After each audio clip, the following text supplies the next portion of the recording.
Alright guys, MarkBoy316 here with another video, and today's gonna be ranking uh, the WWE 2K games from 15 to 20. We're gonna start with 15, what I like about the game and what I don't like about the game. 15 to me had story collection, where you could actually put your wrestlers in rivalries and see it play out, and they had a lot of selection, a lot of variety, so that was cool.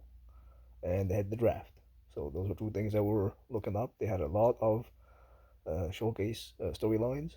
The two were Cena and Punk, and Triple H and Shawn, and then they added the Warrior, Mark Henry, Christian, I think Randy Orton, and they had a lot of showcases. So that was cool. Universe mode was good. Nothing really too long. The thing I hated about the game really, there was nothing much for creations, and they had taken a lot out that they had in 14. So that's 15. I'll rank them at the end. What I like about 16 is they added a lot more match types, added a lot more. They put everything back that they had taken out from 15. And they had the first time they had breakouts. You could uh, do breakouts in during the entrances and stuff. The Austin Showcase was tremendous. That was fantastic. That was great. They had bonus objectives. That was cool. They had a Hall of Fame showcase. Good stuff. I like the career more than 16. I always liked it. So that was all right for that one.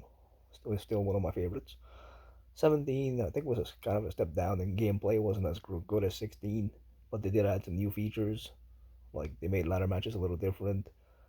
They had the rollout feature when you're in triple threat matches, which I actually liked a little bit more because triple threat matches were easier to win in 17 because they'd roll out after some damage, and then you can concentrate on the person in the ring, and you can actually get the pinfall. They're not always trying to stop the pinfalls. And the career mode was the same as 16. They didn't really do anything much. You could become a Paul Heyman guy and join Brock Lesnar, but wasn't too different from 16. And they had no showcase except for a Hall of Fame showcase, which that wasn't good. And you could do backstage and crowd fighting, so that was good. But I think it was a step down from 16. 18, they completely took out showcase, which was sucky. The career mode I think was the worst out of the bunch. Was the roaming backstage, but it got redundant and uh, predictable, and every week was the same. And I think that was the longest and the one you had to grind the most on, I think. And 18 career mode was not great. Universe mode was all right, and they had custom matches, which was all right. So and 4-on-4 tag matches. So nothing really much for 18. The graphics were a lot better. And then 19 to me was the favorite games. They had the $1 million tower. They had towers mode. They had the universe mode, of course. Showcase mode was Daniel Bryan, which was a fantastic showcase mode. The universe mode was great. Career mode was great. It was actually like a more like a road to WrestleMania than an actual career mode. So that was cool. And voiceovers and stuff. And it was more enjoyable than 18. And I think it's by far the best game. It looked great, graphics great. Nothing really bad I can say about 19. 19 was probably the best out of the next gen games. 15, 16, 17, 18, 19. 20 was a dumpster fire. A few uh, good things about it. You can put more matches on your card. You can uh, actually have championship matches on Raw and SmackDown. You can have what do you call it? You can customize the wheel and have different weapons from putting under the ring. There's environmental arenas where you can use the environment for stuff, and that's probably about it. You can add more championships to your shows, and you can switch controllers. Uh, uh, let's say I'm starting as Stone Cold Steve Austin. I don't like how it's going. I can change it to the next guy who's in the ring, like change opponents. So that's a good feature.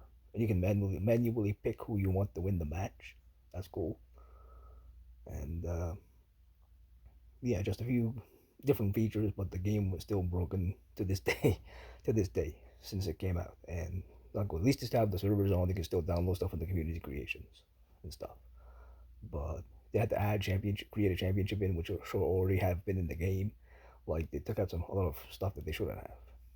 So if I had to rank them, uh,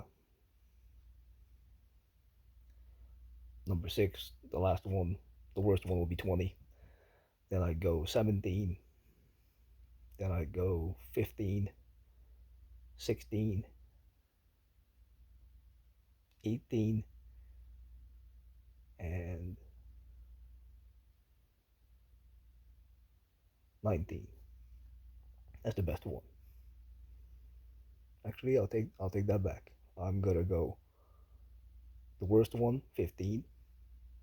The worst one, 20. Then I go with 17. Then it would be 18. Then 16 was getting pretty good. I like 16. Then I would have to go with 19 as the number one, the best one. So again, would be 20 is the worst one, 17, 18, 16, and 19. So yeah, those will be me ranking the games. All have different features, all have different stuff to it, but for me personally, I go back to probably 19 the most. 19, 19, 16, and 7, 19, 16, and 15 are probably the three ones that I play the most. So that was me ranking the WWE 2K games. Forget about Battlegrounds. That one's even me, as I play a lot of wrestling games. I find Battlegrounds hard game. But yeah, hopefully 2K22 will be even better than 19. It's looking good. Looks like 19 and a little bit better with the improvements, general manager mode and stuff like that. But yeah, those would be my worst to best 2K games. Like I said, 20 was a dumpster fire. 17 I think was a step down from 16. Then it would be 18 because they took out a lot of modes. Uh, then 16 obviously was great. 15 and 16 were great, and then uh, 19 the best.